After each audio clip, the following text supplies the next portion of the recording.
Waqt l-qal amministrattiv tal-Partit Nazzjonalista tal-appoġġ sħiħ tiegħu lill-kap tal-partit u l-sejħa tiegħu biex tinġar ir-responsabbiltà politika biex iwettaq bl-aktar mod effettiv din il-ġlieda kontra il-korruzzjoni. Intant, fid-dawl ta' dan, isejjaħ lid-deputat Simon Busuttil biex fl-aħjar interess tal-governanza tajba, il-ġlieda kontra l-korruzzjoni u l-għaqda tal-partit isegwi l-linja meħuda aktar kmieni mill-kap tal-Partit Nazzjonalista u appellalu jissospendi ruħu mill-grupp parlamentari sabiex iħalli l-partit jiġġielet il-ġlidiet tiegħu bl-aktar mod effettiv.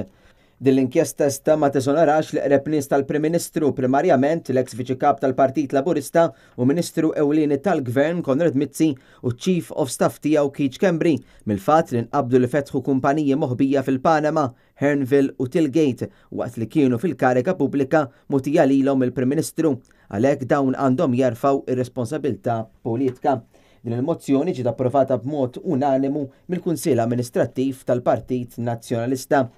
U jena kontent ngħid illi ingħatajt l-appoġġ unanimu tal-amministrazzjoni tal-partit rigwardanti dak li kont qatt għamilt u ddeċidejt iktar kmieni wara sena. Fid-dawl tal-pubblikazzjonijiet tal-konklużjonijiet tal-inkjesta messija mill-Maġistrat Aaron Buġejja, il-kap tal-Partit Nazzjonalista Adrian Delias qal f'konferenza tal-aħbarijiet li jaċċetta r-riżultat tal-inkjesta dan fil-waqt li żied il-kredibilità tal-Partit Nazzjonalista fil-ġlieda kontra il-korruzzjoni fejn din trid tibqa' intattata.